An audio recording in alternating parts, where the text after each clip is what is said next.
Ashamaa harka fuunee kabajamtootaa fi jaallatamtoota hordoftoota qaroo miidiyaa oduu fi odeeffannoowwan keenya har'aatiin qabannee walitti deebineetiin jirra. Oduu fi odeeffannoowwan keenya guyyaa har'aatiin keessattuu dhimma naannoo Tigraay irratti mootummaan federaalaas maal akka dubbatee dhagahamee jira. Kun ammoo maal akka ta'e kan isin biraan gennu ta'a. Gama Eertiraatiinis deebiin kennameeti kan inni jiru. Eertiriyaa fi Itiyoophiyaan dhimma naannoo Tigraay sababa godhachuudhaan deebii walitti deddeebisaa kan isaan jiran dubbii fidaa kan inni jirudha. Kanumaan wal qabatee odeeffannoo keenya har'aa kanaa fi kan biyyoota alaa irraa argannes isin biraan geenna hanga xumuraatti nu waliin tura.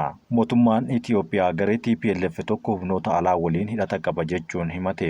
Mootummaan Itiyoophiyaa garee TPLF tokko humnoota alaa biyyattii morman waliin hidhataa fi walta'iinsa qaba jechuun yeroo jalqabaatiif himate. Ministeerri dhimma alaa Geediyoon Ximaatiyos kana kan jedhan magaalaa Finfinneetti wayita pirezidaantii bulchiinsa yeroo Tigraay obbo Geetaachoo Raddaa waliin haala yeroo naannichaa keessa jiru ilaalchisuudhaan dippiloomaatotaaf ibsa kennanittidha. Ministeerichi himannaa kanaaf kan bira garee TPLF tokko irratti wayita dhiheessan walitti dhufeenya jedhame kun humna alaa kam waliin akka ta'e garuu maqaa osoo hin dhahin hafaniiru.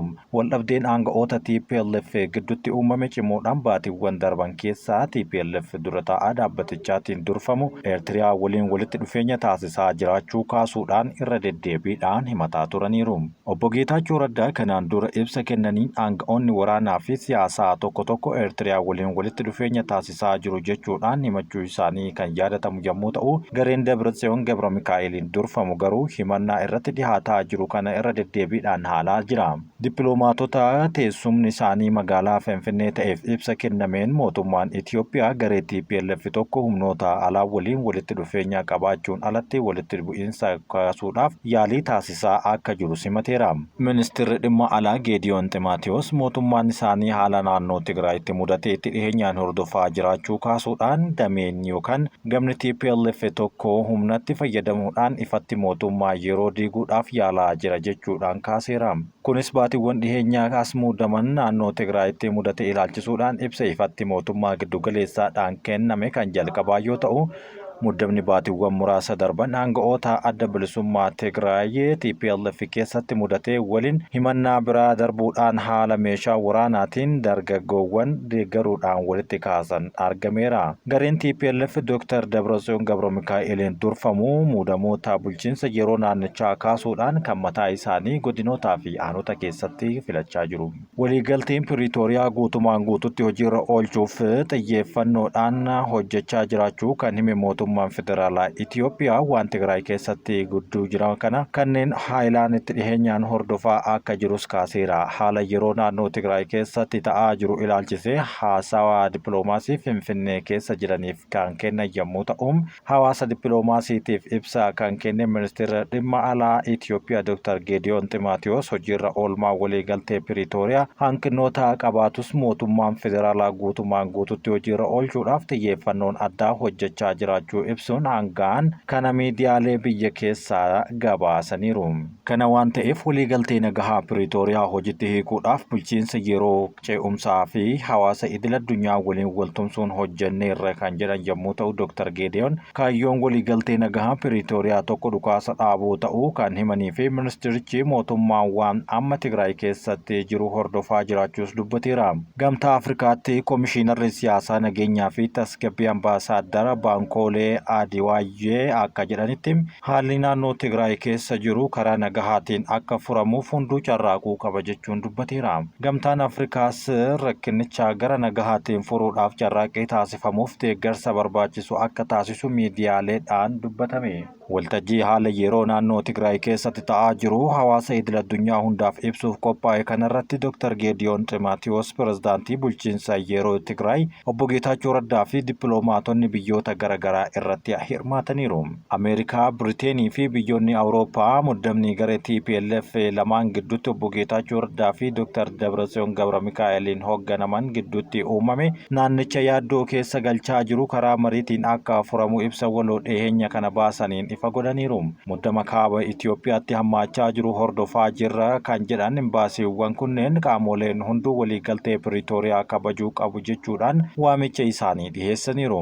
Waliigaltee dhukaasa dhaabuu sadaasa bara 2022 taasifame guutumaa guututti akka deeggarru irra deebiidhaan mirkaneessina jedha ibsichi kun. Kanumaan wal qabatee mootummaan Eertiriyaas deebii gabaabaa kenneetiin jira. Eertiriyaan wal qoodinsa TPLF hammeessuudhaaf yaada hin qabu jechuun yoo dubbattu, Eertiriyaan waliigaltee nagaa Piriitooriyaa waraana Tigraay dhaabsise booressuudhaaf yaada akka hin qabne ifatti dubbatteerti.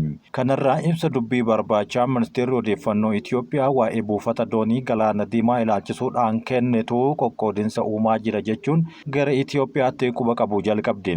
Ministeerri odeeffannoo Eertiriyaa obbo Yemaane Gabra Masqal ibsa kennaniin Eertiriyaan garaagarummaa gartuuwwan siyaasaa TPLF keessa jiran kan adda addaa gidduutti uumame cimsuudhaaf yaada homaatu akka hin qabne kaasanii obbo Yemaaneen himannaa humnoonni Eertiriyaa Itoophiyaa keessa akka jiran dhihaate ilaalchisuudhaan deebii kennaniin waldhabdee biyyattii keessaa mudatee haguugutti kan kaayeffatedha jedhan. Akkuma kanaan dura yeroo adda addaa cimsitee ibsaa turteerti Eertiriyaan waliigaltee nagaa Piriitooriyaa booressuuf yaada hin qabdu jechuudhaan Asmaraan ibsa kaamisa bitootessa 13 bara 2025 kenniteen ifa gooteerti. Kana malees waliigalteen Piriitooriyaa garee TPLF fi mootummaa federaalaa Itoophiyaa gidduutti mallattaa'ee dhimma keessoo Itoophiyaa ta'uu malee dhimma keessoo Eertiriyaa yookaan waan Eertiriyaa ilaallatu miti jechuun obbo Yemaaneen dabalan. Hooggantoonni TPLF fi humnoota Tigraay muraasni kanneen pirezidaantii bulchiinsa yeroo naannichaa irratti ejjennoo fudhatan Eertiriyaa waliin hidhata qabaachuun himatamu. Gaggeessaan bulchiinsa yeroo naannoo Tigraay kan ta'an obbo Geetaachoo Raddaa kamisa magaalaa Finfinneetti ibsa gaazexeessitootaaf kennaniin Eertiriyaa dabalatee jeequmsa Tigraay keessatti uumame irraa fayyadamoo kan ta'an jiddiseentummaa alaa jiraachuu kaasaniiru. Haa ta'u malee michoonni Dr. Dabratsiyoon himannaa Eertiriyaa waliin hidhata qabu jedhu kana kan haala yommuu ta'u waldhabdee marsaa biraa uumamuufis bu'uurri hin jiru jechuudhaan dhoksaniiru. Qondaalli Eertiriyaa kun dabaluunis biyyi isaanii waldhabdee gartuulee TPLF gidduutti uumame keessaa akka hin seenne kan falman yoo ta'u qoqqoodinsi TPLF kan naannicha keessatti waldhabdee siyaasaa fi nageenyaa uumes rakkina hin barbaachifnee fi kan uummata Tigraay irratti balaa garagaram kan biraa fi kan hin barbaachifneef kan itti qophaa'aa jiruu danda'udha jechuunis kaaseera. Eertiriyaan waraana waggaa 2 naannoo Tigraayitti gaggeeffamuun lubbuu namoota hedduu galaafate irratti mootummaa federaalaa cinaa dhaabbachuudhaan humnoota Tigraay waraanaa kan turtedha.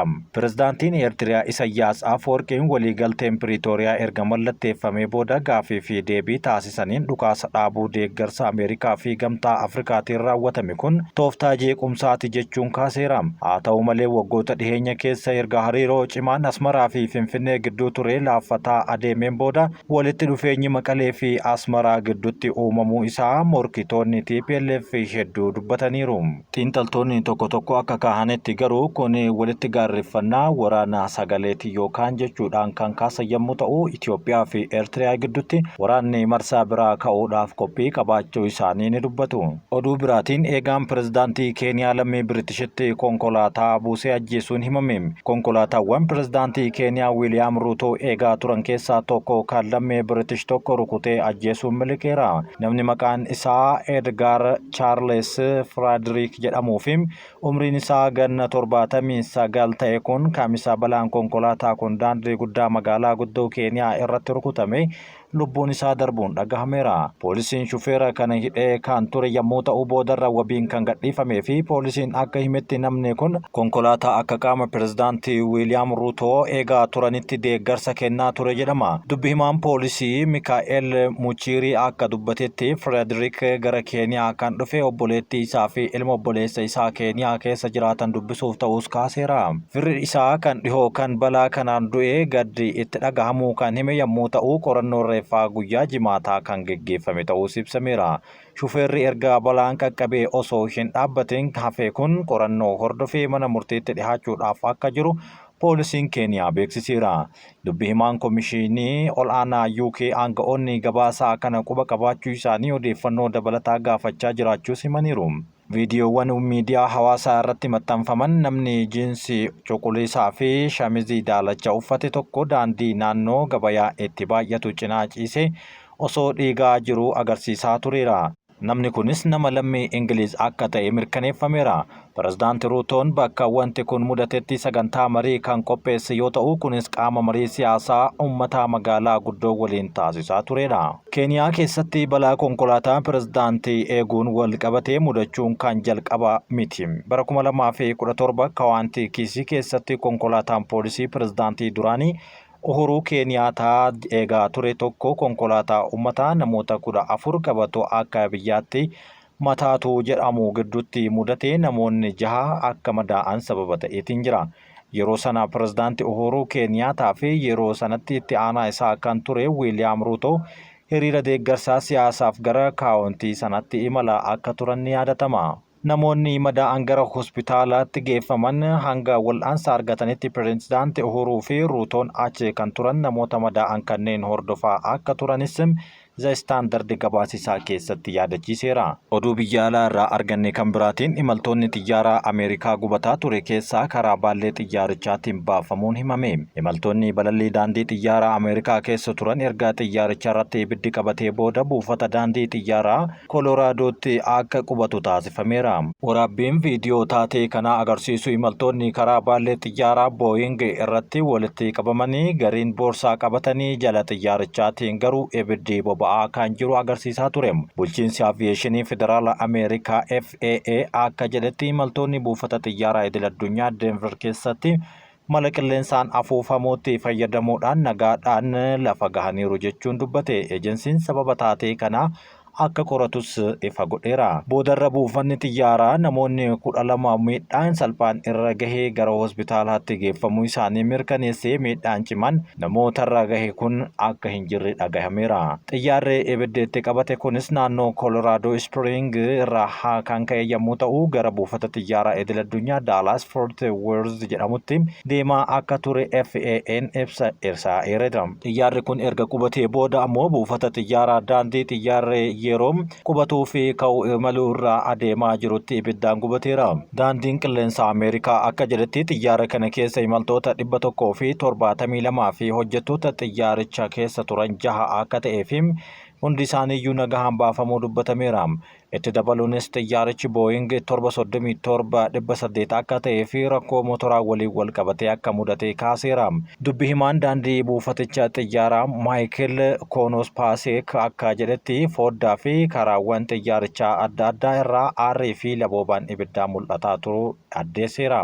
Ibiddi kunis to'annoo jala oolfamuuf garuu balaliinsaa kaan irratti rakkoo kan uumee fi namoonni buufata xiyyaarichaa keessa jiran tokko viidiyoowwan imaltoonni yeroo xiyyaarichaa gara qarqara baallee xiyyaarichaatti baqatanii kanneen agarsiisan mul'isan gadhiisaniiru. Taateen kunis kan mudate dhiheenya kana Ameerikaa kaabaatti taateewwan balaa aviyeeshinii ol'aanoo walitti fufiinsaan erga mudateen booda yoo ta'u kunis nageenya aviyeeshinii irratti yaaddoo hamaa uumeera. Xiyyaarichi imaltoota daandii qilleensaa Ameerikaa tokko erga qilleensa Washington irratti helikooптara waraanaa Black Hawk jedhamu waliin walitti bu'aniin balaan qaqqabeen namoonni hundi achi keessa turan dhumuun himameera.